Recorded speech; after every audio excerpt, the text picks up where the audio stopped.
Welcome to our YouTube channel. इस lecture में हम चैप्टर 1 के सारे इंपॉर्टेंट डेरिवेशंस को कवर करेंगे। सबसे पहले बात करेंगे हम इलेक्ट्रिक फील्ड निकालेंगे इलेक्ट्रिक डायपोल के लिए। ठीक है, तो क्या है बेटा, electric field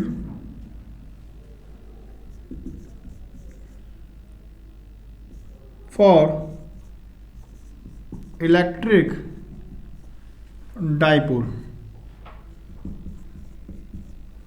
electric field for electric dipole कहां पर, तो बात करेंगे पहले मिड पर। मिड पर बात करेंगे सबसे पहले।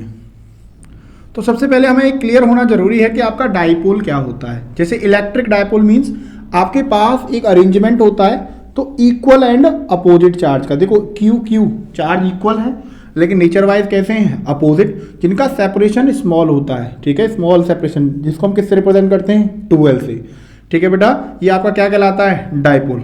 अच्छा, इलेक्ट्रिक डायपोल क्या है, एक अरेंजमेंट होता है प्लस क्यू और माइनस क्यू चार्ज का, जिसका सेपरेशन क्या होता है, स्मॉल। इसके डायपोल की वैल्यू जो होती है, इस डायपोल की स्ट्रेंथ कितनी होगी, वैल्यू कितनी होगी, उसको बोलते हैं डायपोल मोमेंट। वो आपकी वेक्टर क्वांटिटी होती है, पी से रिप्रेजेंट करते हैं। और कितना होता है, चार्ज का मैग्नीट्यूड कितना है, किसी भी एक चार्ज का मैग्नीट्यूड कितना है, उसमें मल्टीप्लाई कर दो उनके बीच के सेपरेशन के साथ। समझ में आया नहीं आया। क्वांटिटी मैंने बताया वेक्टर है तो डायरेक्शन भी होगी, और इसकी जो डायरेक्शन होती है वो -q2 क्या होती है, +q। ठीक है, इतना आपको पता होना चाहिए। तो हमें फील्ड निकालना है कहाँ बेटा, इसके मिड पॉइंट पर। लेट मैंने इसका मिड पॉइंट कंसीडर कर लिया, क्या बेटा, P। तो मुझे फील्ड किसका चाहिए बेटा, इस डायपोल के लिए मिड पर फील्ड चाहिए। तो डायपोल के P पॉइंट पर किस किस का फील्ड होगा, आप बोलोगे सर -q का भी होगा और +q का भी होगा। एक बात बताइए, आप सभी जानते हो अगर आपके पास कोई q चार्ज दे रखा है, क्या दे रखा है, कोई q चार्ज, और मैं कहूँ r सेपरेशन पर कोई पॉइंट है P, अगर यहाँ फील्ड चाहिए तो हम सभी जानते हैं फील्ड क्या होता है, K/r², जिसमें जो आपका K होता है इसको कहते हैं इलेक्ट्रोस्टैटिक प्रोपोर्शनल कांस्टेंट। इसकी वैल्यू होती है 1/4πε0। ठीक है बेटा, एयर के लिए। तो एक बात बताओ, किसी कोई Q चार्ज है, R सेपरेशन पर फील्ड कितना होता है, KQ/r²। तो ऐसे ही अगर मैं -q की बात करूंगा तो बेटा देखना कितना होगा, KQ विदाउट साइन लेंगे अपॉन, अच्छा पूरा 2L है तो आधा कितना होगा, L²। डायरेक्शन के लिए हमेशा ध्यान रखना, यहाँ क्या रखते हैं बेटा, टेस्ट चार्ज। क्या रखते हैं, टेस्ट चार्ज। आप सभी जानते हो टेस्ट चार्ज कैसा होता है आपका, पॉजिटिव। कैसा होता है, पॉजिटिव। ठीक है, अच्छा एक बात बताओ, मुझे डायरेक्शन निकालनी है तो P पॉइंट पर डायरेक्शन चाहिए। तो ये पॉजिटिव चार्ज है और ये कैसा है, नेगेटिव। तो इसको ये अट्रैक्ट करेगा, रिपेल करेगा। आप बोलोगे अपोजिट चार्ज क्या करेगा, अट्रैक्ट। तो इस पर फोर्स कहाँ लगेगी, इस डायरेक्शन में, ये -q की तरफ जाएगा। इसका मतलब क्या होगी बेटा, +q2 -q। अगर हम बात करें बेटा +q की वजह से फील्ड कितना है, तो आप बोलोगे सर K, चार्ज की वैल्यू कितनी है Q, और सेपरेशन कितना है बेटा, L²। डायरेक्शन बताना, आप बोलोगे पॉजिटिव चार्ज है, ये चार्ज इस पर फोर्स चाहिए मुझे, ये चार्ज इसको रिपेल करेगा, धक्का लगाएगा मीन्स कहाँ जाएगा, +q2 -q। आप देखो दोनों ही चार्जेस की वजह से फील्ड एक ही डायरेक्शन में आ रहा है। अगर मुझे मिड पर फील्ड चाहिए तो कितना आएगा, दोनों एक ही तरफ है, वेक्टर क्वांटिटी है हालांकि, तो एक ही डायरेक्शन है तो ऐड कर दो, कितना आ जाएगा, 2kq/L²। और डायरेक्शन क्या आएगी, +q2 -q। ठीक है बेटा, L क्या है आपका, यहाँ से -q से यहाँ तक की जो सेपरेशन है उसको क्या कहेंगे, L। ठीक है, सुनिए, नोट करिए बेटा इसको। अगला डेरिवेशन,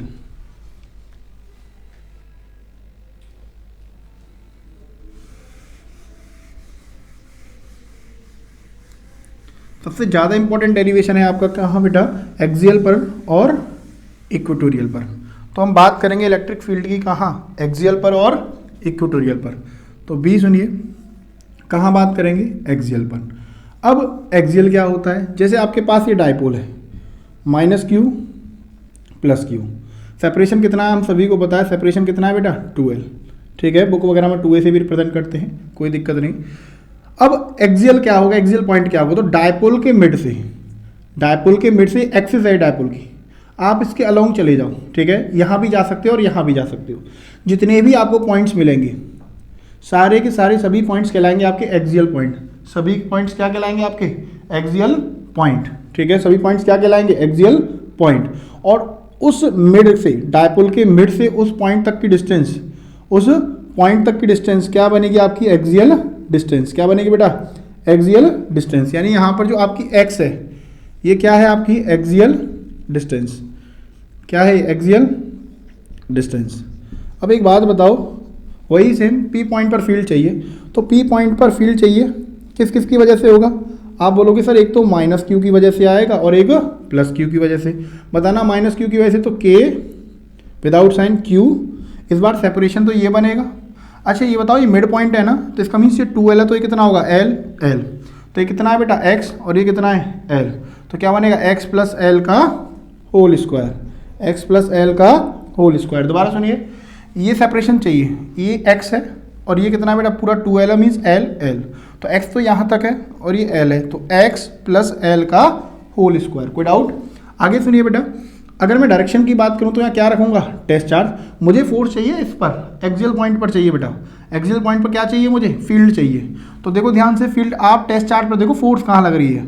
तो टेस्ट चार्ज कैसा होता है? पॉजिटिव, और ये कैसा है? नेगेटिव। तो इसको कहाँ खींचेगा? अपनी तरफ अट्रैक्ट करेगा। अट्रैक्ट करेगा मीन्स कहाँ मूव करेगा? इस डायरेक्शन में। इस डायरेक्शन को मैं Q0 टू माइनस क्यू भी बोल सकता हूँ और plus q to minus q भी बोल सकता हूँ, बात एक ही है। आगे सुनिए बेटा, सिमिलरली देखिए ध्यान से, अब मुझे फील्ड कहाँ चाहिए? वही पी पॉइंट पर। दूसरा चार्ज कौन सा है? Plus Q. इसका भी होगा, तो कितना होगा? के क्यू ओवर, ये सेपरेशन लूँगा बेटा। पूरा कितना है? एक्स, और यहाँ तक कितना है? एल। अगर ये 10 सेंटीमीटर है और ये 3 सेंटीमीटर है तो 10 माइनस 3 कितना आएगा? 7। तो ऐसी एक्स है और ये एल है, तो एक्स माइनस एल, ये सेपरेशन। तो एक्स माइनस एल का होल स्क्वायर। डायरेक्शन की बात करेंगे तो पॉजिटिव पॉजिटिव क्या करेगा? रिपेल, क्योंकि फील्ड की डायरेक्शन हम हमेशा किससे निकालते हैं? टेस्ट चार्ज को ये रिपेल कर रहा है अट्रैक्ट, उसके अकॉर्डिंग। तो देखो ये इसको रिपेल करेगा, इस तरफ जाएगा, इसका means minus q to plus Q. अच्छा एक बात बताइए, आप सभी जानते हैं जो फील्ड होता है वो डिस्टेंस के क्या होता है बेटा? स्क्वायर के इन्वर्सली प्रोपोर्शनल। मीन्स जितना ज़्यादा डिस्टेंस होगा उतना फील्ड क्या होगा? कम, और जितना डिस्टेंस कम होगा उतना फील्ड ज़्यादा। अरे मैं कह रहा हूँ यहाँ डिस्टेंस कम है तो प्लस क्यू का फील्ड क्या आएगा? ज़्यादा। तो ज़्यादा वाले फील्ड में से कम वाला माइनस कर देंगे। क्यों माइनस कर देंगे? क्योंकि एक फील्ड की डायरेक्शन ये बन रही है और एक फील्ड की डायरेक्शन अपोजिट बन रही है। ठीक है, एक minus q to plus q और एक plus q to minus q. तो मुझे अगर नेट फील्ड चाहिए तो कैसे निकालूंगा बेटा? एक्सियल पर नेट फील्ड चाहिए तो क्या करेंगे आप? ज़्यादा वाले में से कम माइनस कर देंगे, जिसके पास होगा, जहाँ डिस्टेंस कम होगा उसका फील्ड ज़्यादा होगा। मीन्स फील्ड किसका ज़्यादा है? प्लस का। तो आप क्या करोगे? जो प्लस का फील्ड है उसमें से किसका माइनस कर दोगे? माइनस वाले चार्ज का। प्लस का कितना है बेटा? आप बोलोगे के Q upon x minus l का होल स्क्वायर, माइनस के Q upon x plus l का होल स्क्वायर। डायरेक्शन क्या आएगी? माइनस वाले की। डायरेक्शन क्या आएगी बेटा? प्लस क्यू वाले की। कितनी आई है? Minus q to plus Q, क्योंकि इसका फील्ड ज़्यादा है ना। जब इसका फील्ड ज़्यादा है तो इसकी डायरेक्शन क्या थी? Minus q to plus Q, वही डायरेक्शन आएगी। ठीक है, अब सिंप्लीफिकेशन करेंगे, के क्यू कॉमन आ जाएगा आपका, क्या रह जाएगा? 1 अपॉन एक्स माइनस एल का whole square minus 1 upon x plus l का होल स्क्वायर।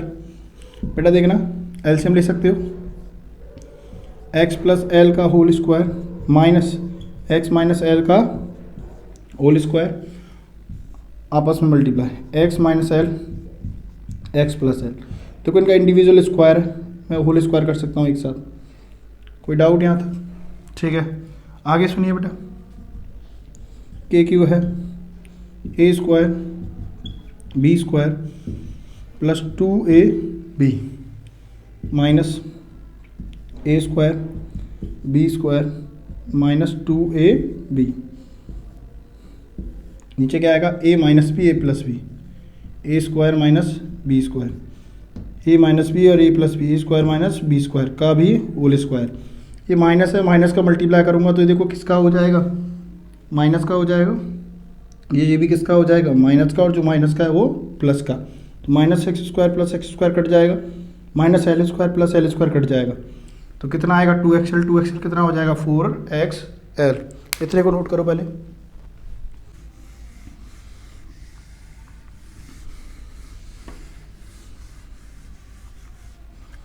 देखिए ध्यान से बेटा, कितना होगा? के क्यू 2xl कितना हो जाएगा? 4xl। Divide by x square minus L square का होल स्क्वायर। बेटा एक बात बताओ, अभी पढ़ाया था आपको थोड़ी देर पहले, पी कितना होता है क्यू इंटू 2l। तो यह क्या, इसको ऐसे लिख सकता हूँ, देखिए ध्यान से, 4 को क्या 2 इंटू 2, बात तो एक ही है। इस x को पीछे लिख दूँ और l को आगे लिख दूँ, कोई दिक्कत यहाँ तक? भाई 4 कितना होता है 2 इंटू 2, इस l को यहाँ लिख दिया और x को यहाँ, नीचे क्या है x square minus L square. Q into 2l किसके इक्वलेंट होता है, सभी जानते हैं, डायपोल मोमेंट, तो के पी। और ये कितना बन जाएगा बेटा 2x, 2 यहाँ लिख दिया और x यहाँ, ठीक है। और ये कितना चल रहा है बेटा x square minus L square का होल स्क्वायर, क्या आएगा x square minus L square का होल स्क्वायर, ठीक है बेटा। इतना समझ में आया? आगे सुनिए,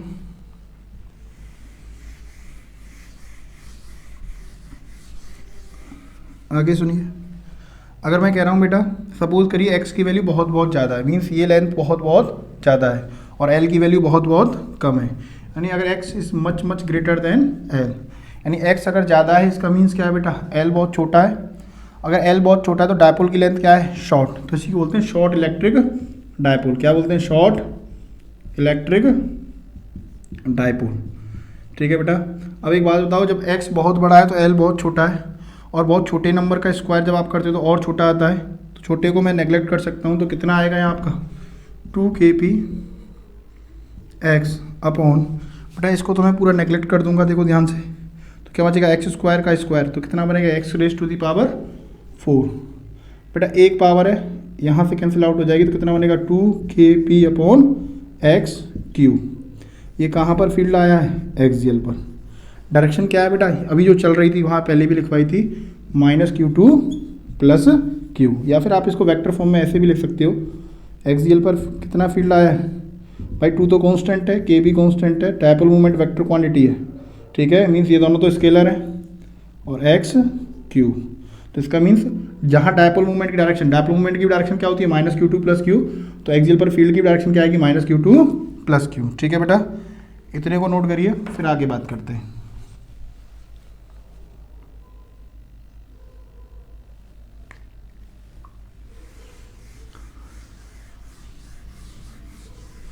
अब बात करेंगे बेटा तीसरे इंपॉर्टेंट डेरिवेशन की, जिसको हम क्या कहते हैं बेटा, इक्वेटोरियल पर, ठीक है, इसको परपेंडिकुलर बाइसेक्टर भी कह सकते हो, ब्रॉड साइड भी कहते हैं, ठीक है। तो कहाँ बात करेंगे हम, तीसरे में, इक्वेटोरियल पर। अब देखिए बेटा, इक्वेटोरियल पर बात करें तो ये आपका क्या है, डाइपोल, -q प्लस q, क्या है आपका ये डाइपोल। अब हम इसके इक्वेटोरियल की बात कर रहे हैं, तो पहले बताओ सेपरेशन कितना है, वही से सेपरेशन तो 2l है, आप इसका मिड पॉइंट लीजिए और मिड पॉइंट से परपेंडिकुलर आप चले जाइए। परपेंडिकुलर मतलब देखो, मिड पॉइंट मतलब जानते हो ना, इसको 2 इक्वल पार्ट में डिवाइड करेगा, उसके परपेंडिकुलर चले जाओ, ऊपर या फिर नीचे, जितने भी पॉइंट्स मिलेंगे सारे इक्वेटोरियल पॉइंट होंगे, और उस पॉइंट से यानी मिड पॉइंट से उस पॉइंट तक की जो डिस्टेंस कहलाएगी वो आपकी कहलाएगी इक्वेटोरियल डिस्टेंस। यानी यहाँ पर आपकी x की वैल्यू जो है वो क्या है बेटा, आपका इक्वेटोरियल डिस्टेंस, ठीक है बेटा, यहाँ तक समझ में आया। तो मुझे इस बार कहाँ फील्ड निकालना है, इक्वेटोरियल पॉइंट पर। तो P पॉइंट पर फील्ड किस किस का होगा, आप वही सेम -q का भी होगा और +q का भी। अच्छा ये बताओ, पूरा 2l है तो ये कितना होगा l, यहाँ मुझे चाहिए क्या, फील्ड।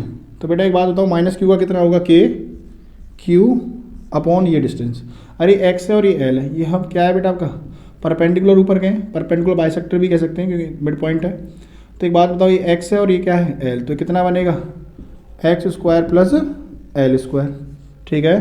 तो मुझे तो सेपरेशन उस चार्ज से और उस पॉइंट के बीच का चाहिए होता है ना बेटा, तो इस पॉइंट और इस चार्ज में सेपरेशन कितना है, x square plus L square, क्या होता है बेटा के क्यू अपॉन आर, आर तो ये ना इसका स्क्वायर चाहिए, स्क्वायर से रूट कैंसिल आउट हो जाएगा, तो क्या बचेगा के Q upon x square plus L square.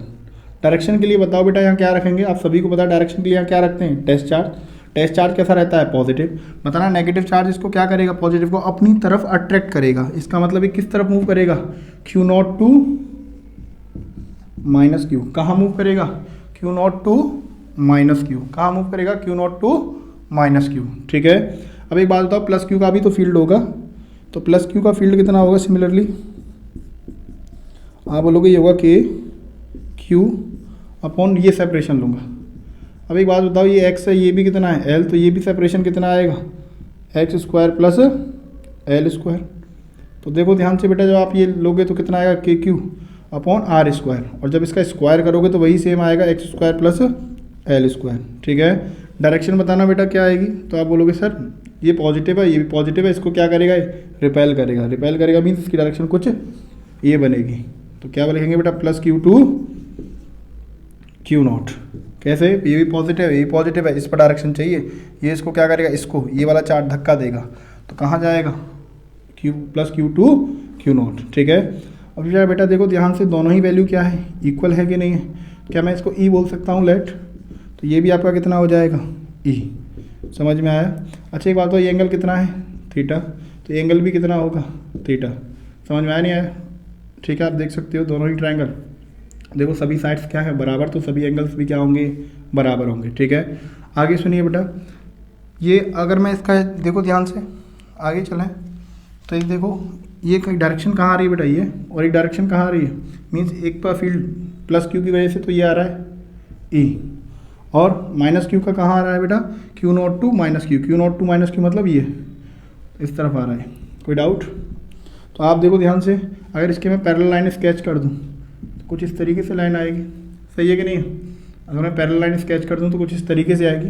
इतना तो जानते हो, अगर मैं पैरेलल लाइन इसके स्केच कर दूँ, दोनों लाइन से पैरेलल नहीं, ये ट्रांसवर्स है, तो ये एंगल थीटा है, तो ये भी क्या होगा थीटा, मानते हो।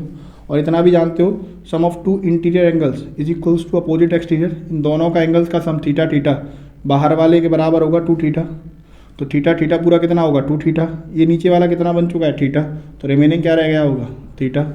अब इसको आप रिजॉल्व भी कर सकते हो, क्या कर सकते हो, रिजॉल्व कर सकते हो। कैसे रिजॉल्व करोगे बेटा, इतना तो सभी जानते हैं, थीटा के साथ वाला कंपोनेंट क्या होता है कॉस थीटा, थीटा के साथ वाला कंपोनेंट क्या होता है कॉस थीटा, और परपेंडिकुलर कंपोनेंट क्या होता है साइन थीटा। तो इसका मीन्स इसको अगर मैं रिजॉल्व करूँगा तो ये कौन सा कंपोनेंट आएगा ई कॉस थीटा, और परपेंडिकुलर क्या आएगा ई साइन थीटा। सेम इसको रिजॉल्व करेंगे, ई कॉस थीटा और परपेंडिकुलर क्या आएगा ई साइन थीटा।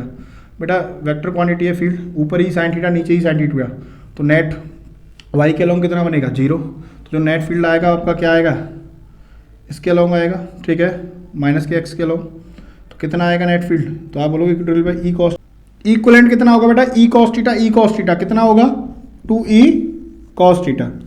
बेटा ई की वैल्यू अभी निकलवाई थी, कितनी थी बेटा के Q upon H square plus L square.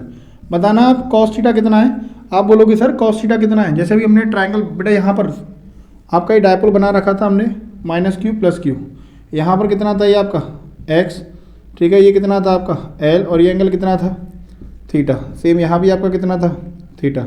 ठीक है, आगे सुनिए बेटा, तो कॉस थीटा कितना होगा, बोलोगे sir base upon hypotenuse. Hypotenuse कितनी आई थी रूट में x square plus L square, क्योंकि यहाँ से यहाँ तक की सेपरेशन कितना था एल। तो देखो कॉस थीटा क्या आएगा बेस अपॉन हाइपोटेनियस, तो बेस कितना है बेटा एल और हाइपोटेनियस कितना है x square plus L square. बताना बेटा ये रूट है ना, तो रूट का मतलब ही क्या होता है हाफ पावर। एक बात बताइए आप मुझे, ये कितना बन जाएगा, अच्छा ये देखो के क्यू इंटू टू एल, इस टू को मैंने एल के साथ लिख दिया। ठीक है, और यहाँ पावर कितनी है वन, पावर कितनी है वन, और यहाँ कितनी है हाफ, तो कितना बनेगा 3/2। अरे वन और हाफ कितना होता है 1.5, एक और आधा डेढ़, डेढ़ कितना होता है बेटा 1.5, यानी कितना 3/2। अच्छा क्यू इंटू टू एल किसके बराबर होगा, तो आप बोलोगे सर ये होगा पी के बराबर, तो के P upon x square plus L square की पावर कितनी होगी 3/2।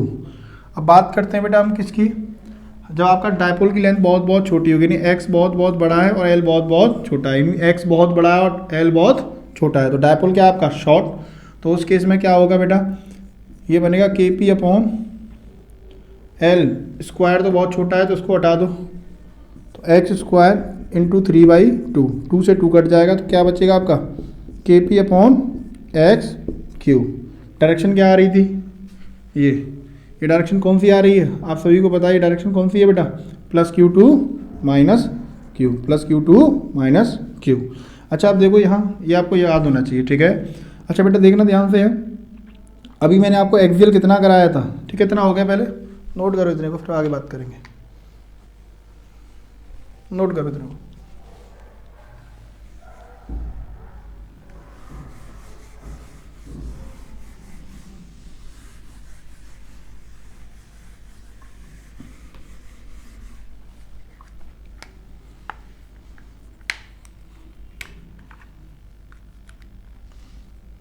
देखिए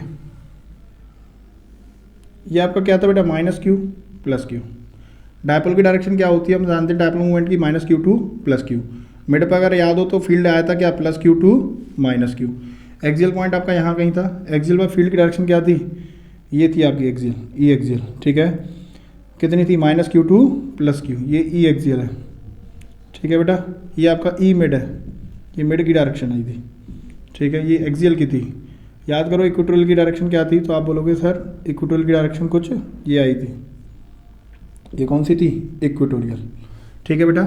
तो सुनिए, अगर आपको शॉर्ट, जब मैं बात कर रहा हूँ एक्स की वैल्यू बहुत बहुत बड़ी है और एल की वैल्यू बहुत बहुत छोटी है, तो उस केस में जो एक्सियल फील्ड था, ठीक है, सिर्फ मैग्नीट्यूड की बात कर रहा हूँ, तो एक्सियल फील्ड कितना था, 2 kp अपॉन एक्स क्यू, और इक्वेटोरियल फील्ड कितना था, kp अपॉन एक्स क्यू। दोनों का डिवाइड दे दो तो कितना बनेगा, ई एक्सियल अपॉन ई इक्वेटोरियल, ये कट जाएगा कितना, 2/1। इसका मल्टीप्लाई यहाँ करेंगे तो ई एक्सियल फील्ड कितना बनेगा, ट्वाइस ऑफ ई इक्वेटोरियल। ये आपको पता होना चाहिए। और सुनिए, ये भी पता होना चाहिए, जैसे मैं कहूँ डायपोल मूवमेंट में और ई मिड में एंगल कितना है, तो डायपोल मूवमेंट की डायरेक्शन ये है, मिड पर डायरेक्शन ये है, तो एंगल कितना है, 180। मैं कहूँ इलेक्ट्रिक फील्ड एंगल बिटवीन बताओ, electric field at mid, electric field eight axial, तो मिड पर डायरेक्शन ये है और एक्सियल पर ये है, तो ये भी एंगल कितना बनेगा, 180। मैं पूछूं इक्वेटोरियल पर जो फील्ड है उसमें और मिड पर डायरेक्शन क्या बनेगी, ठीक है, या क्या एंगल बनेगा, तो आप बोलोगे सर इक्वेटोरियल इधर है, मिड भी इधर है, तो एंगल कितना बनेगा, 0, ठीक है, नोट करिए बेटा। आगे सुनिए, अब हम बात करेंगे टॉर्क। सबसे इंपॉर्टेंट डेरिवेशन है इस चैप्टर का, torque on electric dipole placed in uniform electric field, कई बार पूछा गया है, ठीक है, PYQ में कई बार पूछा गया है। तो सबसे पहले हम बात करेंगे अब किसकी बेटा, टॉर्क की। टॉर्क ऑन इलेक्ट्रिक डाइपोल, ठीक है, placed in uniform electric field. बेटा सुनिए, सबसे पहले जब आप टॉर्क करेंगे, डेरिवेशन हम टॉर्क का जब करेंगे, तो पहले सुनिए आप डायग्राम बनाएंगे। ये आपको फील्ड की डायरेक्शन दे रखी है, फील्ड की डायरेक्शन सभी जानते हैं क्या होती है, पॉजिटिव से नेगेटिव, ठीक है। यहाँ आपका एक डायपोल है जो फील्ड से कितने एंगल पर अलाइन है, थीटा एंगल पर। कितने पर अलाइन है बेटा डायपोल आपका, थीटा एंगल, प्लस क्यू और माइनस क्यू। क्या होती है डायपोल मूवमेंट की direction, minus q to plus Q. Separation सभी को पता है, कितना है सेपरेशन, 2L। कितना सेपरेशन है, 2L, ठीक है बेटा। तो जो भी आपने डायग्राम बनाया उसके बारे में आप क्या लिखोगे, पहले 2 लाइन, यानी क्या लिखोगे बेटा, consider an electric dipole placed in any external uniform electric field at an angle theta as shown in figure. यानी कि हम एक डायपोल को कंसीडर करेंगे जो कितने एंगल पर रखा हुआ है, थीटा एंगल पर, और कहाँ रखा है, किसी एक्सटर्नल फील्ड में। देखो डायपोल है, डायपोल मूवमेंट की direction minus q to plus Q, कितने एंगल पर है, फील्ड के साथ थीटा एंगल पर। और कैसा फील्ड है आपका, यूनिफॉर्म। यूनिफॉर्म मीन्स देखो हर जगह फील्ड की वैल्यू क्या है, सेम, यानी इक्विडिस्टेंट है। इक्विडिस्टेंट मतलब इनके बीच का सेपरेशन इक्वल होगा। इसका मतलब क्या है, हर जगह फील्ड आपका क्या रहा होगा, सेम, यानी कांस्टेंट, ठीक है। हम सभी जानते हैं बेटा ई, इलेक्ट्रिक फील्ड क्या होता है, फोर्स पर यूनिट चार्ज। यहाँ से मैं फोर्स को सब्जेक्ट बनाऊंगा तो ई बराबर क्या बनेगा, क्यू इंटू ई। बेटा एक बात बताओ, तो अगर मैं फोर्स की बात करूँ किस पर, माइनस क्यू पर, किस पर बात कर रहा हूँ बेटा, फोर्स अगर मैं निकाल रहा हूँ किस पर, माइनस क्यू चार्ज पर, तो बताओ माइनस क्यू पर फोर्स कहाँ लगेगी, ठीक है। मैं बात कर रहा हूँ माइनस क्यू पर फोर्स किस डायरेक्शन में लगेगी, ठीक है। डायरेक्शन पहले मैग्नीट्यूड की बात करूँ तो कितना आएगा, क्यू ई, वेक्टर फॉर्म में लिखूंगा तो कितना आएगा, क्यू ई। लेकिन देखो माइनस क्यू पर फोर्स कहाँ लगेगी, आप बोलोगे सर माइनस क्यू पर कहाँ लगेगी, भाई पॉजिटिव के अलॉन्ग अट्रैक्ट होगा तो इस तरफ जाएगा। इसका मीन्स फील्ड के अपोजिट जा रहा है तो क्या लगा दूंगा, माइनस। सिमिलरली अगर मैं निकालता हूँ फोर्स किस पर बेटा, प्लस क्यू चार्ज पर, आप बोलोगे सर मैग्नीट्यूड वाइज तो क्यू ही होगी, लेकिन डायरेक्शन की बात करें तो ये प्लस नेगेटिव की तरफ जाएगा। तो ये डायरेक्शन फील्ड की डायरेक्शन जा रहा है तो कैसी होगी, पॉजिटिव। कैसी होगी? पॉजिटिव। आप ये देखो आपके पास ये डायपोल है, क्या है बेटा? ये आपके पास डायपोल, ठीक है। देखिए ध्यान से, जैसे ये डायपोल है, ये माइनस चार्ज है, इस पर फील्ड कहाँ लग रहा है? डायरेक्शन, देखो ये माइनस चार्ज है, ठीक है। इस पर फोर्स कहाँ लग रही है? इस डायरेक्शन में, और इस पर फोर्स कहाँ लग रही है? इस डायरेक्शन में। दोनों ही फोर्स का मैग्नीट्यूड क्या है? बराबर, ठीक है। जैसे 5 न्यूटन इस पर है और 5 न्यूटन इस पर है, तो नेट फोर्स कितनी है डायपोल पर? 0। तो क्या अपनी जगह से डायपोल कहीं मूव करेगा? नहीं। तो क्या कोई ट्रांसलेटरी मोशन परफॉर्म करेगा? नहीं। इसका मतलब क्या है बेटा? नेट फोर्स अगर मैं निकालूँ, अगर मैं कहूँ बेटा नेट फोर्स कितनी है डायपोल पर? 0। इसका मतलब क्या है? Hence electric dipole does not perform any translatory motion, यानी अपनी जगह से मूव नहीं करेगा। Does not perform any translatory motion. लेकिन बेटा लेकिन there are two equal and opposite forces. लेकिन यहाँ 2 इक्वल और कैसी फोर्स हैं? अपोजिट फोर्स हैं, with different line of action, with different line of action. Hence it experience a torque. अब ये टॉर्क क्या है? किसी बॉडी को रोटेशनल मोशन कराने के लिए रिस्पॉन्सिबल होती है टॉर्क। आपकी देखो 2 कैसी फोर्स है? इक्वल। मैग्नीट्यूड वाइज क्या है? क्यू ई, लेकिन डायरेक्शन कैसी है दोनों की? अपोजिट। तो यानी कि जब कभी भी किसी बॉडी पर 2 इक्वल फोर्स हो, क्या हो बेटा? इक्वल, यूनिफॉर्म फील्ड में, ठीक है। और कैसी हो? अपोजिट। यानी मैग्नीट्यूड तो दोनों का इक्वल है, लेकिन डायरेक्शन क्या दोनों की? अपोजिट। और उनका लाइन ऑफ एक्शन भी क्या होना चाहिए? डिफरेंट। देखो ये तो इस लाइन पर लग रही है, ये तो इस लाइन पर लग रही है, और ये इस लाइन पर लगी, तो दोनों का लाइन ऑफ एक्शन क्या है? डिफरेंट। तो इस पर क्या लगेगी? टॉर्क। मतलब क्या बेटा? ये तो इस लाइन पर लग रही है और ये इस लाइन पर, तो ये इसको यहाँ ले जाना चाह रहा है और ये इसको यहाँ, तो अपनी जगह से मूव तो नहीं करेगा डायपोल, लेकिन इस पर फोर्स इधर है और इस पर फोर्स इधर है, तो यहाँ घूमना स्टार्ट कर देगा। इस एक्सिस के अबाउट क्या करना कर देगा? घूमना, मीन्स रोटेट होना स्टार्ट हो जाएगा। हम बोलेंगे टॉर्क आ रही है, मीन्स टॉर्क की वजह से रोटेट हो रहा है। समझ में आया नहीं आया? अच्छा एक बात बताओ, अगर इसी पर मैं सपोज करो ऊपर इसको क्या कर रहा हूँ? पुल कर रहा हूँ, नीचे क्या कर रहा हूँ? पुल कर रहा हूँ, दोनों इक्वल फोर्स हैं, अपोजिट है बेटा, 5 न्यूटन 5 न्यूटन, ठीक है। तो क्या यहाँ टॉर्क लगेगी? क्या रोटेशन करेगा? नहीं, क्योंकि लाइन ऑफ एक्शन दोनों का क्या हो गया? सेम। मैं इसको ऊपर पुल कर रहा हूँ, इसको मैं नीचे पुल कर रहा हूँ, दोनों का लाइन ऑफ एक्शन तो क्या हो गया? सेम। तो क्या घूमेगा? क्या नहीं घूमेगा। समझ में आया नहीं आया? लाइन ऑफ एक्शन का डिफरेंट होना जरूरी है, ठीक है। तो क्या लगेगा? टॉर्क लगेगी। अब टॉर्क की वैल्यू कितनी होगी? Magnitude of torque. तो टॉर्क की मैग्नीट्यूड कितना होगा बेटा? तो बोलोगे आप sir magnitude of either force. क्या? मैग्नीट्यूड ऑफ ईदर फोर्स, किसी भी एक फोर्स का मैग्नीट्यूड का मल्टीप्लाई कर दो perpendicular distance between line of action of force, ठीक है। Line of action of force क्या मतलब है? किसी भी एक मैग्नीट्यूड का मल्टीप्लाई। मैग्नीट्यूड निकालना बेटा विदाउट साइन, यानी आप बोलोगे सर Q इंटू ई, और इनके बीच के परपेंडिकुलर डिस्टेंस। तो परपेंडिकुलर डिस्टेंस क्या बन रही है? ये परपेंडिकुलर डिस्टेंस है x। कितनी है बेटा? x। क्या क्वेश्चन में x गिवन दिया? नहीं, x तो मैंने कंसीडर किया है, तो बताना है x की वैल्यू कितनी आएगी। आप बोलोगे सर 12 दे रखा है, x को हटाना है, तो थीटा के सामने क्या है बेटा? ये तो परपेंडिकुलर है। थीटा के सामने क्या है? x, और 90 के सामने क्या है? हाइपोटेनस। तो p और h में रिलेशन कौन देगा? साइन थीटा या फिर कोसेक थीटा। साइन थीटा ले लो। साइन थीटा क्या हो जाएगा? x upon 12, x upon 12। तो यहाँ से x की वैल्यू क्या आ जाएगी?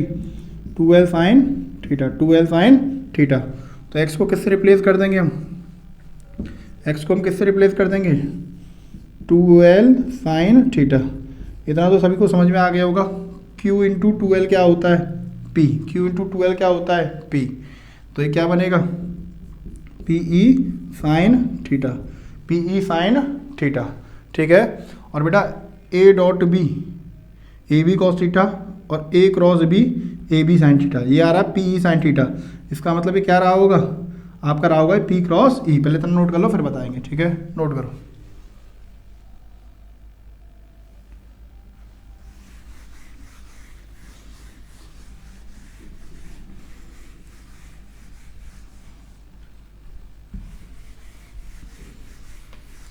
तो टॉर्क बेटा कितना आया? पी ई साइन थीटा, और हम सभी जानते हैं पी साइन थीटा क्या होता है आपका, पी साइन थीटा क्या होता है।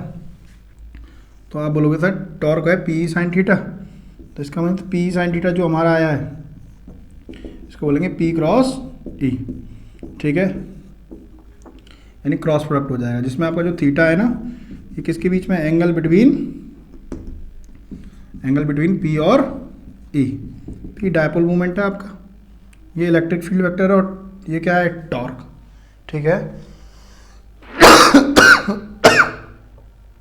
आगे सुनिए बेटा, अब बात करते हैं, नज़र आ रहा है कैसी भाई, क्रॉस प्रोडक्ट से जो क्वांटिटी आती है कैसी है, वेक्टर। अगर वेक्टर क्वांटिटी है तो डायरेक्शन भी होगी, और डायरेक्शन यानी क्वांटिटी कैसी है, वेक्टर, और वेक्टर है तो डायरेक्शन भी होगा। डायरेक्शन किससे निकालेंगे, राइट हैंड थंब रूल, किससे निकालेंगे, राइट हैंड थंब रूल, ठीक है। आप सभी जानते हो right hand thumb rule cross में कैसे लगाते हैं। जैसे अभी मैंने बनाया था डायग्राम, ये आपके पास क्या था, डायपोल ऐसी तो लाइन था, माइनस क्यू और क्या था, प्लस क्यू, ठीक है। तो माइनस क्यू से प्लस क्यू, ये तो अपना राइट हैंड लो बेटा, और राइट हैंड की ये आपकी क्या है, फिंगर्स, और ये क्या है, थंब, ठीक है। तो पी क्रॉस ई, तो बेटा आप फिंगर्स को कर्ल करो मल्टीप्लिकेशन की डायरेक्शन। तो देखो minus q to plus Q, ये तो आपका पी है, ये तो आपका क्या है, P, minus q to plus q, और ये आपका क्या है, ई। तो पी पहले रखो बेटा पी की डायरेक्शन में फिंगर्स को, और इसका क्रॉस कर रहे हैं ई से, तो पी क्रॉस ई, तो मल्टीप्लिकेशन की डायरेक्शन में फिंगर्स को कर्ल कर दो, घुमा दो फिंगर्स को, तो पी ये रहा, और ई कहाँ है बेटा, पी क्रॉस ई, पी क्रॉस ई। तो थंब कहाँ जा रहा है, अंदर, तो इसका मीन्स टॉर्क कहाँ रही होगी, परपेंडिकुलर रही होगी, और बोर्ड के या कॉपी के इनवर्ट रही होगी। समझ में आया नहीं आया, इस तरीके से लगाते हैं, ठीक है। इसके कंक्लूजन्स मैं जो लिखा रहा हूँ ये बहुत इंपॉर्टेंट है, इसको तरीके से समझना बेटा। पहला कंक्लूजन पूछे गए, जैसे मैं आपसे कह रहा हूँ कि थीटा की किस वैल्यू के लिए टॉर्क क्या होगा, मैक्सिमम होगा, तो आप बोलोगे सर थीटा इक्वल्स टू आप 90 ले लो, या फिर थीटा इक्वल्स टू आप कितना ले लो, 270 ले लो, ठीक है। टॉर्क आपका क्या रहेगा, मैक्सिमम। जैसे मैं 90 पर बात करूँ तो कितना होगा, पी ई साइन 90, ठीक है। पी साइन 90 कितना आ जाएगा, पी ई, कैसा टॉर्क आएगा, ये मैक्सिमम टॉर्क आएगा। अगर मैं बात करूँ बेटा डायग्राम की, तो किस तरीके से बनेगा ये आपका, ये माइनस क्यू है और ये क्या है आपका प्लस क्यू, कितना एंगल है, 90, ठीक है। मैं पूछूं बेटा आपसे मिनिमम टॉर्क कब आएगा, तो आप बोलोगे सर थीटा की वैल्यू जब कितनी होगी, 0 डिग्री, और थीटा की वैल्यू जब कितनी होगी, 180 डिग्री। तो टॉर्क कितना आता है, minimum, p e sine 0, sine 0 कितना होता है, 0। समझ में आया नहीं आया, ठीक है। आगे सुनिए बेटा, मैं पूछूं किस थीटा की किस वैल्यू के लिए टॉर्क क्या होगा, मैक्सिमम का हाफ। बच्चे बोलेंगे सर 90 पर मैक्सिमम है तो 45 पर क्या होगा, मिनिमम होगा। लेकिन ये बेटा साइन का लीनियर फंक्शन होता है क्या, नहीं। तो देखो थीटा बराबर 30 रखो, देखना टॉर्क क्या आएगा, पी ई साइन 30, साइन 30 क्या होता है बेटा, 1/2। पी क्या है, मैक्सिमम टॉर्क, और मैक्सिमम टॉर्क का हाफ आ रहा है, कितने एंगल पर आ रहा है, 30 पर, इसको ध्यान रखना। कोई डाउट, समझ में आया बेटा। आगे सुनिए, नेक्स्ट आपसे पूछा जाएगा कि अगर जो आपका फील्ड है, जो उसको हम यूनिफॉर्म कह रहे थे, इस बार वो फील्ड कैसा हो जाए, नॉन यूनिफॉर्म। फील्ड कैसा हो जाए, यानी अब हर जगह फील्ड सेम नहीं है। तो फील्ड अगर सेम नहीं है तो क्या फोर्स सेम रही होगी क्या, अरे अभी पढ़ाया था बेटा, ई बराबर क्या होता था, एफ अपॉन क्यू, और एफ बराबर क्या था, क्यू इंटू ई, क्यू इंटू ई। तो एक बात बताओ, ये डायपोल है आपका, जब फील्ड ही सेम नहीं तो यहाँ दोनों जगह फील्ड अलग अलग होगा, तो जब फील्ड अलग होगा तो फोर्स भी क्या आएगी, दोनों जगह अलग अलग। तो इसका मीन्स क्या नेट फोर्स 0 बनेगी, नहीं। तो ये अपनी जगह से मूव भी करेगा, और यानी मूव करेगा मीन्स ट्रांसलेटरी मोशन भी करेगा, और बेटा क्या है, ये घूमेगा भी, कैसा मोशन करेगा, ट्रांसलेटरी भी करेगा और रोटेशन भी करेगा। इसका मतलब क्या, अगर फील्ड नॉन यूनिफॉर्म है तो इस पर फोर्स भी लगेगी और टॉर्क भी लगेगी। समझ में आया नहीं आया, इतने को नोट करो बेटा। आगे चलते हैं,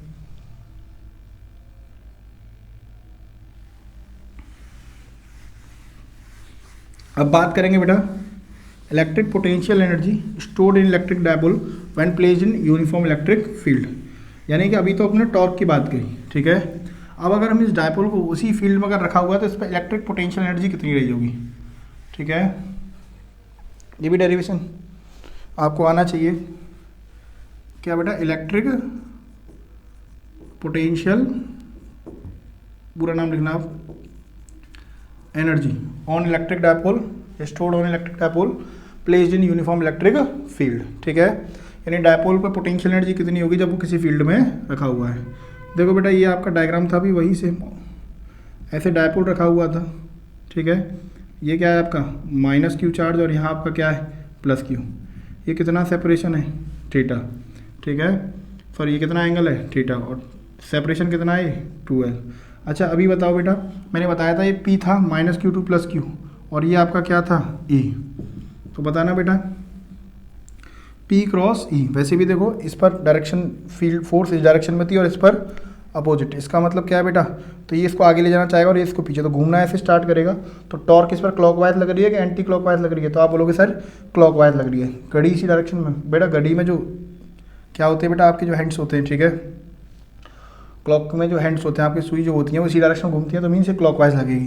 तो यानी अगर मैं बात करूँ इस पर एक्टिंग टॉर्क कहाँ है, एक्टिंग टॉर्क, तो एक्टिंग टॉर्क आप बोलोगे sir P e sine theta. कितनी आ रही है इस पर, कितनी अभी पढ़ा है P e sine theta. Direction क्या थी अभी, ये किस तरफ घूम रहा होगा क्लॉकवाइज। कैसे घूम रहा है क्लॉकवाइज, ठीक है, इस तरीके से। यहाँ भी फोर्स है, यहाँ ये इसको आगे और इसको पीछे, तो ऐसे घूमेगा, तो क्लॉकवाइज घूम रहा है, ठीक है। To rotate an electric dipole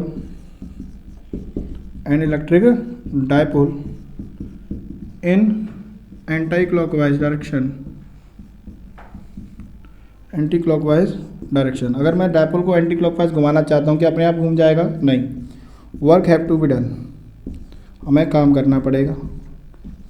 done किसके अगेंस्ट कर रहे हैं बेटा, हमेशा फिजिक्स में वर्क किसी ना किसी के अगेंस्ट होता है, फोर्स के या टॉर्क के। तो किसके अगेंस्ट होगा, एक्टिंग टॉर्क, जो टॉर्क लग रही है उसके against. And this work will stored in the form of electric potential energy. किस फॉर्म में स्टोर हो जाएगा ये, इलेक्ट्रिक पोटेंशियल एनर्जी की फॉर्म में। समझ में आया नहीं आया बेटा, किस फॉर्म में स्टोर हो जाएगा, इलेक्ट्रिक पोटेंशियल एनर्जी की फॉर्म में। बताना तो वर्क डन कितना होगा।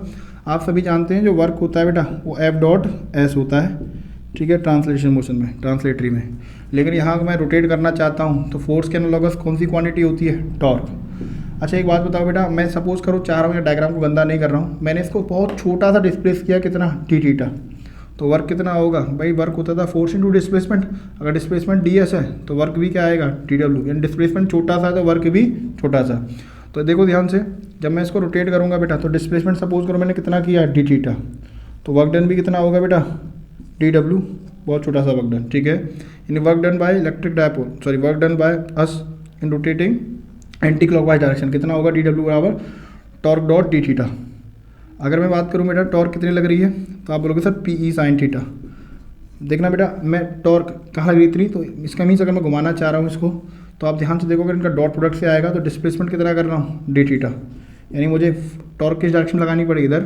डिस्प्लेसमेंट भी कहाँ आएगा इसका, एंगुलर इधर, तो एंगल कितना बनेगा वही cos 0, cos 0 की वैल्यू क्या होगी 1। ये तो मैंने बहुत छोटा सा डिस्प्लेसमेंट कराया है, मैं चाहता हूँ बेटा इसको डिस्प्लेस करा के फाइनल एंगल कितना हो जाए θ2, फॉर एग्जांपल फाइनल एंगल कितना हो जाए θ2। तो इसका मीन्स मैं क्या करूँगा, इसको डी थीटा रोटेट करूँगा और सभी का टोटल वर्क डन निकालूंगा, अलग अलग वर्क डन निकालूंगा और सभी का क्या कर दूंगा ऐड। यानी मैं इसको D theta very very small angle displace करूँगा, छोटा छोटा वर्क डन निकालूंगा, टोटल वर्क करने के लिए क्या कर दूंगा, सभी को ऐड कर दूंगा। और फिजिक्स में ऐड करना ही क्या होता है, इंटीग्रेशन। कहाँ से कहाँ तक बेटा, थीटा वेरी कर रहा है ना, क्योंकि पी तो कॉन्स्टेंट है, तो θ1 से θ2 तक, सही है बेटा। तो देखना बेटा करें हम इसको, और यहाँ आपका dw को भी इंटीग्रेट कर देंगे। छोटा छोटा वर्क डन क्या बन जाएगा w, p कॉन्स्टेंट बाहर आ जाएगा, इंटीग्रेशन ऑफ साइन थीटा। आपको ये याद होना चाहिए साइन थीटा का इंटीग्रेशन क्या होता है, बहुत बच्चों को पता भी नहीं होगा, ठीक है, याद कर लो। साइन थीटा का क्या होता है, माइनस के कॉस थीटा, θ1 से θ2, माइनस बाहर आ जाएगा, माइनस के p E cos θ2 minus cos θ1, ठीक है।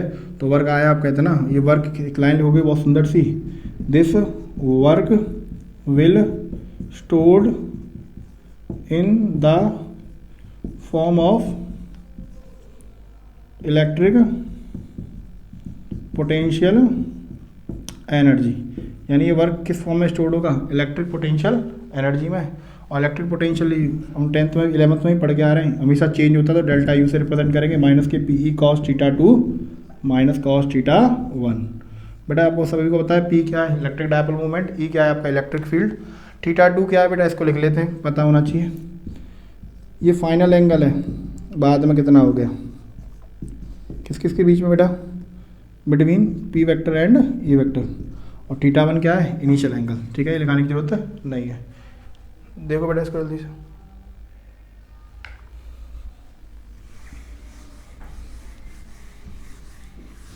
आगे सुनिए। अब इसके बात करते हैं बेटा कंक्लूजन्स की। ठीक है, सुनिए, पेपर्स में न्यूमेरिकल आते हैं जब पेपर में, तो आपको एक ही एंगल देगा। ठीक है, जैसे मैं कह रहा हूँ, सपोज करो कुछ नहीं दे रखा है, जैसे थीटा वन कितना हो गया 90, तो आप बोलोगे सर पोटेंशियल एनर्जी कितनी हो जाएगी, माइनस के p E cos theta two. Suppose करो थीटा टू कितना हो गया, थीटा। ठीक है, तो कॉस थीटा टू यानी cos theta minus cos 90, cos 90 कितना हो जाएगा, कॉस 90 कितना हो जाएगा 0।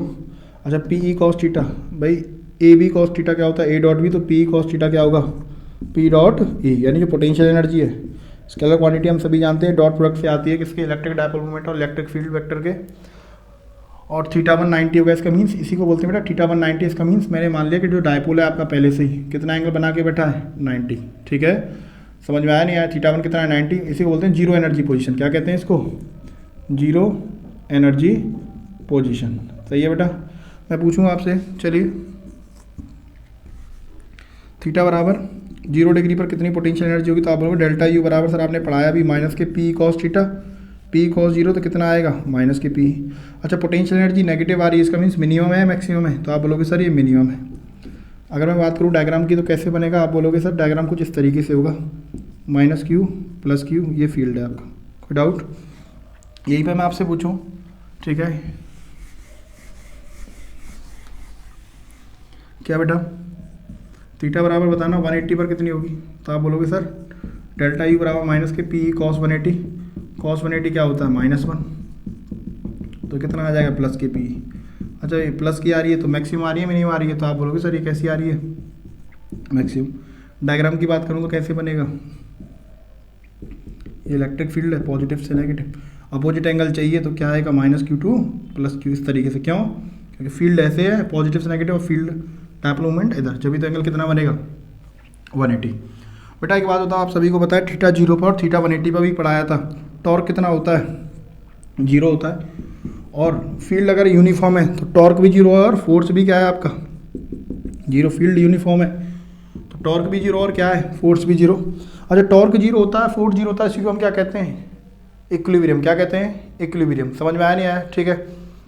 अब सुनिए बेटा, लेकिन पोटेंशियल एनर्जी कैसी आ रही है, मिनिमम एनर्जी कम है, इसका मतलब क्या है, ये आपका इक्विलिब्रियम तो है, लेकिन कौन सा इक्विलिब्रियम है, स्टेबल इक्विलिब्रियम। कौन सा इक्विलिब्रियम है, स्टेबल इक्विलिब्रियम। ठीक है, जब क्योंकि एनर्जी सबसे कम है, जब एनर्जी टॉर्क फोर्स तो 0, लेकिन एनर्जी कैसी आ रही है मैक्सिमम, इसको बोलते हैं स्टेबल अनस्टेबल इक्विलिब्रियम। क्या बोलते हैं, अनस्टेबल इक्विलिब्रियम। समझ में आया नहीं आया, ठीक है। आगे सुनिए, पेपर में बहुत पूछा हुआ, कई बार पूछा गया, इंपॉर्टेंट। वर्क डन बताओ, work done in rotating, work done in rotating an electric dipole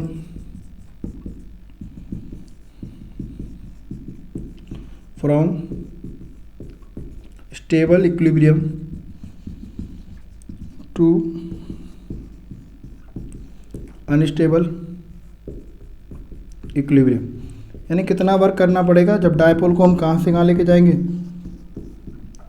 stable से किस में बेटा, अनस्टेबल में। अब स्टेबल से कहाँ लेके जा रहे हैं, अनस्टेबल में। तो आप ध्यान से देखो, स्टेबल का मतलब समझते हो, थीटा 1 कितना होगा 0, अनस्टेबल का मतलब थीटा कितना होगा 180। स्टेबल से ले जा रहे हैं मीन शुरुआत में एंगल कितना है, थीटा 1 स्टेबल होता है 0 पर, बाद में कितना हो गया 180। जैसे ही आप रखोगे कितना आएगा, माइनस के पी ई कॉस थीटा 2 कितना है, थीटा 1 कितना है, माइनस के पी ई -1 बनेगा 2 पी ई, इतना वर्क डन। न्यूमेरिकल में अगर वैल्यू दे रखी है पी और ई की तो वो आप डाल दोगे, ठीक है। इसको देखो, आगे बात करते हैं। Application of Gauss theorem. अब बात करते हैं बेटा एप्लीकेशन ऑफ गॉस थ्योरम की, ठीक है। तो देखिए, एप्लीकेशन ऑफ गॉस थ्योरम,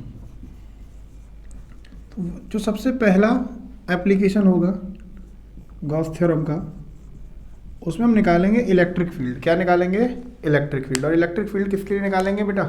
एक थिन चार्ज स्फेरिकल शेल के लिए, ठीक है।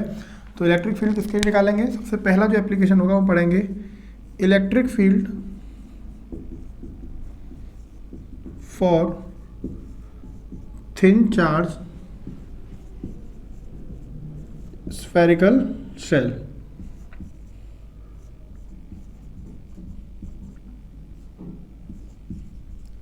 क्या है सुनिए, ये आपके पास कोई स्फेरिकल शेल है, ठीक है। इस पर सरफेस पर कोई क्यू चार्ज यूनिफॉर्मली डिस्ट्रीब्यूटेड है, ठीक है। मुझे इसके लिए फील्ड चाहिए, ठीक है। इसकी रेडियस कितनी है बेटा? आर। रेडियस कितनी है? आर, सही है। अच्छा, आपको जो भी आप डेरिवेशन परफॉर्म करोगे उसके बारे में आपको थोड़ा सा लिखना पड़ेगा। क्या बेटा? जैसे मैंने माना कितना चार्ज डिस्ट्रीब्यूटेड है? क्यू, और रेडियस कितनी है इसकी? आर। तो इसके बारे में क्या लिखेंगे बेटा? हम लिखेंगे consider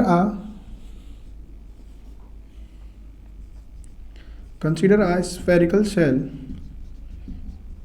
consider a spherical shell of radius r over which a small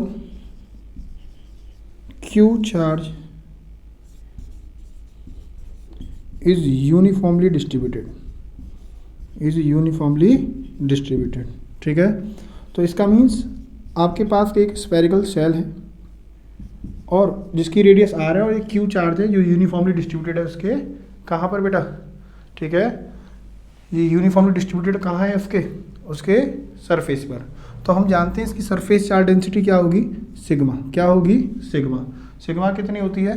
charge कितना है बेटा? क्यू, और पूरा इसका एरिया कितना है? तो आप बोलोगे आर रेडियस है तो स्फेरिकल है तो क्या होगा? 4 पाई आर स्क्वायर। ये आपको पता होना चाहिए, ठीक है। अब हमें फील्ड निकालना है। कहाँ निकालना है बेटा? तो सबसे पहले बात करेंगे इलेक्ट्रिक फील्ड कहाँ पर? तो ई एट कहाँ निकालना है? आर की वैल्यू जब कैपिटल आर से ज़्यादा होगी, मीन्स आर डिस्टेंस पर फील्ड चाहिए मुझे, ठीक है। और जब वो कैपिटल आर से क्या है? ज़्यादा। इसका मतलब वो पॉइंट आप ही लोग मुझे बताओ, पॉइंट बाहर लाया करेगा कि इनसाइड होगा कि आउटसाइड होगा? तो आप लोग क्या कहोगे कि सर वो पॉइंट कहाँ होगा? इनसाइड, ठीक है। अब एक बात बताओ, इस पॉइंट पर अगर मुझे फील्ड चाहिए तो पहले इस चार्ज को क्या करना पड़ेगा? गॉस थ्योरम क्या करेगा? हम जानते हैं क्या करना पड़ेगा? इनक्लोज करना पड़ेगा, ठीक है। तो यानी इस बार मुझे कहाँ निकालना है फील्ड? आउटसाइड। गॉस थ्योरम क्या है बेटा? जानते होंगे आप सभी। गॉस थ्योरम ये कहती है किसी भी क्लोज सरफेस से, ठीक है, यानी जो फ्लक्स पास करेगा आपका वो कितने के बराबर होगा? 1/ε0 इंटू क्यू इनसाइड। अंदर चार्ज कितना है, ठीक है। जैसे मुझे इससे फ्लक्स चाहिए तो इसके अंदर नेट चार्ज कितना है, उसमें डिवाइड दो ε0, इतना फ्लक्स पास करेगा। फ्लक्स मीन्स E.ds का क्लोज इंटीग्रल, ठीक है। अब एक बात बताओ बेटा, अगर मैं इसके लिए करूँगा तो देखो ध्यान से, फील्ड लाइन्स क्या होंगी? पॉजिटिव से नेगेटिव। अगर मैं एक छोटा सा एरिया कंसीडर कर लूँ तो एरिया वेक्टर की डायरेक्शन कहाँ होगी? Normally outward. यानी इसको मैं ओपन करूँ, E.ds एंगल कितना बनेगा? cos 0। कितना बनेगा? cos 0, ठीक है। ds कहो या da कहो, बात एक ही है। एरिया वेक्टर ds कहो या फिर क्या कहो बेटा? d, बात एक ही है, ठीक है। 1/ε0 अंदर कितना चार्ज आ रहा है? आप बोलोगे सर अंदर जो चार्ज आ रहा है वो कितना है? q। बेटा सभी r डिस्टेंस पर फील्ड क्या आएगा? कांस्टेंट चीज़ें बाहर आ जाएंगी। इंटीग्रेशन किसका होगा? ds का, ठीक है। 1/ε0 इंटू क्यू। बताना बेटा छोटा छोटा एरिया इसका पूरा एरिया बनेगा, और ये r रेडियस है तो पूरा एरिया कितना होता है आप सभी जानते हो? 4 pi r square. 4 pi r square Q/ε0। मुझे तो फील्ड चाहिए, तो फील्ड को सब्जेक्ट बनाओ तो E इक्वल्स टू कितना आएगा? आप बोलोगे sir Q/4 pi r square into ε0। कोई डाउट? इतना समझ में आया? आप इसमें अपनी मर्जी से आर स्क्वायर का मल्टीप्लाई कर दो और आर स्क्वायर का डिवाइड। इससे होगा क्या सर? तो देखो Q/4 पाई, इस कैपिटल आर स्क्वायर को लिख दो पहले, आर स्क्वायर, और स्मॉल आर स्क्वायर ε0, ऊपर क्या है? कैपिटल आर स्क्वायर, ठीक है। बेटा बताना है किसके बराबर होगा? आप बोलोगे सर ये बराबर होगा सरफेस चार्ज डेंसिटी सिग्मा। तो कितना आएगा? Sigma r square over ε0। ये फील्ड होगा आपका, ठीक है। समझ में आया नहीं आया? अगर मैं बात करूँ इसकी डायरेक्शन की, तो डायरेक्शन कहाँ है? Normally outward. फील्ड लाइन्स कहाँ होती है? पॉजिटिव से नेगेटिव। तो मैं डायरेक्शन के लिए क्या लिख सकता हूँ? N cap. क्या लिख सकता हूँ बेटा? N cap. एन कैप का मतलब क्या है? Normally outward, normally outward. ठीक है, इतने को देखिए सभी, फिर आगे बात करते हैं। चलिए, ये समझ में आया। अब बात करते हैं बेटा इसके कहाँ पर बेटा,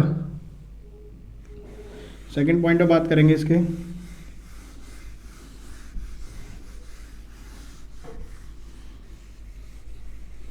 इलेक्ट्रिक फील्ड यानी ई बात करेंगे कहाँ? ठीक है, जब आर की वैल्यू स्मॉल होगी एज किससे बेटा? रेडियस से। यानी आर क्या होगा बेटा? छोटा होगा। इसका मीन्स अब ये पॉइंट बताओ, इनसाइड लाई करेगा आउटसाइड लाई करेगा? तो आप बोलोगे अंदर लाई करेगा। तो वही गॉस थ्योरम क्या कहती है? E dot d s equals to 1/ε0 into Q inside. अंदर चार्ज कितना है? आप बोलोगे अंदर चार्ज कितना है? 0। तो ई डॉट डी एस भी कितना आएगा? वही सेम 0। तो डायरेक्ट फील्ड कितना आ जाएगा? मैं इसको डायरेक्ट लिखना चाहूँ तो बताओ, अंदर नेट चार्ज कितना है? 0। तो ई डॉट डी एस, इसको ओपन करोगे मीन्स अंदर फील्ड कितना आ जाएगा? 0। यानी स्फेरिकल सेल या कंडक्टर के इनसाइड चार्ज कितना होता है? 0। तो इसका मतलब फील्ड भी अंदर कितना होता है? 0। ठीक है, ये कौन सा है आपका? बी। ठीक है, आगे सुनिए बेटा सी। अगर आर की वैल्यू कहाँ हो जाए? आर के बराबर, यानी सरफेस पर निकालना हो तो आपको डायरेक्ट भी याद होगा कितना होता है। आप सभी जानते हैं कोई क्यू चार्ज है तो फील्ड कितना होता है? के क्यू अपॉन आर स्क्वायर। तो जैसे मुझे यहाँ निकालना है तो आप मानो सरफेस, ये चार्ज पूरा कहाँ होगा? सेंटर पर होगा। तो ई बराबर कितना होगा? के की वैल्यू 1/4πε0। क्यू कितना है बेटा? पूरी चार्ज की वैल्यू कितनी है? हम सभी को पता है चार्ज की वैल्यू कितनी है? क्यू। और रेडियस आर की वैल्यू जब क्या हो? लगभग आर के बराबर, इसका mean just lie on surface. तो क्या बनेगा? R square. तो देखना बेटा, ε0 को छोड़ के Q upon 4πr²। Q upon 4πr² क्या होता है? सिग्मा। तो फील्ड कितना बनेगा? Sigma upon ε0। बेटा वही एन कैप। एन कैप क्या होगा? Normally outward. ठीक है, नोट करो इतने को, आगे चलते हैं। ये पहला एप्लीकेशन है, इस बार सीबीएसई के सैम्पल पेपर में भी ये दे रखा है। ठीक है, अब दूसरे एप्लीकेशन की बात करेंगे।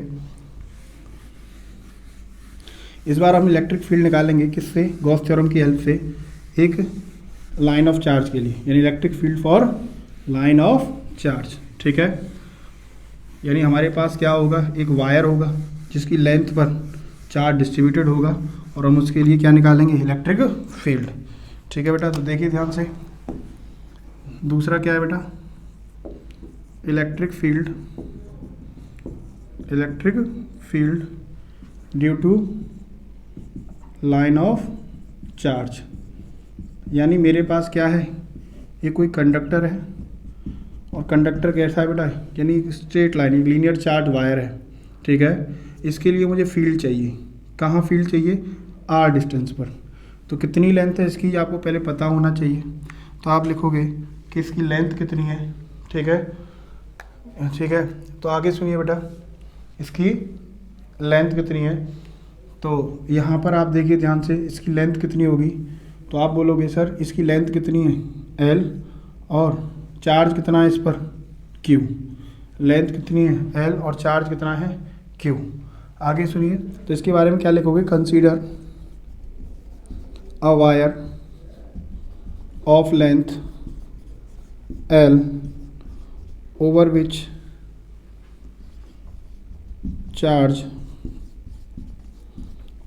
Charge Q is uniformly distributed. इसका मतलब क्या है? इसका मतलब ये है कि एक वायर को कंसीडर करो जिसकी लेंथ कितनी होगी? L। ठीक है बेटा, और जिसके ऊपर चार्ज कितना डिस्ट्रीब्यूटेड है? Q। ठीक है, अगर चार्ज लेंथ पर डिस्ट्रीब्यूटेड है तो हैंस लीनियर चार्ज डेंसिटी क्या होगी? अगर लेंथ पर होता है चार्ज तो लीनियर चार्ज डेंसिटी लैम्डा कितनी होती है? चार्ज पर यूनिट लेंथ। ठीक है, ये आपको पता होना चाहिए। तो देखो बेटा, मुझे क्या चाहिए? एक इस लीनियर चार्ज वायर के लिए मुझे क्या निकालना है? Electric field. जैसे आपके पास ये लीनियर चार्ज वायर है, ठीक है, आर डिस्टेंस पर फील्ड चाहिए। तो पहले मुझे क्या करना पड़ेगा? इसको एक गॉसियन सरफेस से क्या करना पड़ेगा? इनक्लोज करना पड़ेगा, एक 3D सरफेस से। तो देखो मैंने एक सिलेंडर बना लिया इसके अराउंड। कितने डिस्टेंस पर चाहिए? आर डिस्टेंस पर उसके अराउंड क्या बना दिया? एक सिलेंडर बना दिया। यानी एक लीनियर चार्ज वायर है, आर डिस्टेंस पर फील्ड चाहिए। तो पहले उसको मैंने क्या कर दिया? गॉसियन सरफेस से क्या कर दिया बेटा? मैंने इसको पहले क्या कर दिया? इनक्लोज कर दिया। ठीक है, लेंथ कितनी L, चार्ज कितना है Q। तो linear charge density Q upon L। वही गॉस थ्योरम से मुझे फील्ड चाहिए। तो तो देखो बेटा एक बात बताओ, फील्ड लेंथ क्या होती है पॉजिटिव से नेगेटिव। इसका अगर मैं बात करूँ छोटा सा एरिया वेक्टर क्या होगा, ds नॉर्मली आउटवर्ड। भाई कर्व्ड की बात करूँगा तो कर्व्ड का क्या होगा, नॉर्मली आउटवर्ड। इसका कहाँ होगा, नॉर्मली आउटवर्ड। इसका कहाँ होगा, नॉर्मली आउटवर्ड। सॉरी ठीक है बेटा। अब सुनिए वही गॉस थ्योरम लगाएंगे हम। क्या लगाएंगे, गॉस थ्योरम। तो गॉस थ्योरम क्या कहती है, वही बाय गॉस थ्योरम। तो देखिए गॉस थ्योरम क्या कहती है, गॉस थ्योरम कहती है बेटा ई डॉट डी एस बराबर 1/ε0 इंटू अंदर नेट चार्ज कितना है, क्यू इनसाइड। कोई डाउट। तो एक बात बताइए आप मुझे, कितने सरफेस दे रखे हैं आपको, कितने देखो 1 2 और 3, तो तीनों के लिए अलग गॉस थ्योरम लगाइए। तो ई डी एस एंगल कितना बनेगा बेटा, ए डॉट बी क्या होता है, ए बी कॉस थीटा। तो इसको देखिए ध्यान से, इसके लिए फील्ड ऐसे है और एरिया वेक्टर ऐसे है, तो एंगल कितना बनेगा कॉस 90। किसके लिए बात कर रहा हूँ, पहले के लिए। ठीक है, दूसरे के लिए बात करेंगे तो ई डी एस, इसके लिए एंगल कितना बनेगा 0 कॉस 0 दूसरे के लिए। और तीसरे के लिए बात करें तो तीसरे के लिए कितना बनेगा, आप बोलोगे सर ये बनेगा ई dot d S, area vector नीचे है, ठीक है, और फील्ड ऐसे है, तो एंगल इसके लिए कितना बनेगा 90। 1/ε0 चार्ज कितना है बेटा क्यू, कॉस 90 कितना होता है 0, कॉस 90 कितना होता है 0 थर्ड के लिए। तो क्या रह जाएगा बस, अच्छा सेम आर डिस्टेंस पर फील्ड तो कांस्टेंट होगा, बाहर आ जाएगा। इंटीग्रेट किसको करूँगा, डी एस, क्योंकि कॉस 0 तो क्या होता है 1, और क्या होगा 1/ε0 इंटू क्यू। बेटा एक बात बताओ, छोटा छोटा एरिया, इसका मैं कर्व सरफेस एरिया की बात करूँगा तो हम सभी जानते हैं सिलेंडर है तो कर्व सरफेस एरिया क्या होता है, अरे इंटीग्रेशन मतलब चीज़ों को ऐड करना। तो क्या बनेगा 2πRh, तो 2π रेडियस कितनी r और हाइट कितनी है l, q/ε0। ई को सब्जेक्ट बना लो तो कितना आएगा q/2πr/l/ε0। बेटा चार्ज अपॉन लेंथ बताना क्या है, लैम्डा लीनियर चार्ज डेंसिटी। जब लेंथ पर होता है तो चार्ज लीनियर चार्ज डेंसिटी, तो लैम्डा अपॉन 2πr/ε0। वही same n vector, n vector क्या होगा नॉर्मली आउटवर्ड। समझ में आया नहीं आया, ठीक है, ये आपको पता होना चाहिए, इसको देख लो। और इसके लिए आप ध्यान से देखो जो फील्ड है आपका वो आर के क्या है, इन्वर्सली है कि नहीं है। तो अगर मैं ग्राफ की बात करूं बेटा ई वर्सेस आर में, तो कैसा बनेगा इस तरीके से। समझ में आया नहीं आया, जैसे जैसे डिस्टेंस बढ़ाओगे फील्ड आपका क्या होता जाएगा कम। नोट करिए, लास्ट एप्लीकेशन देखेंगे।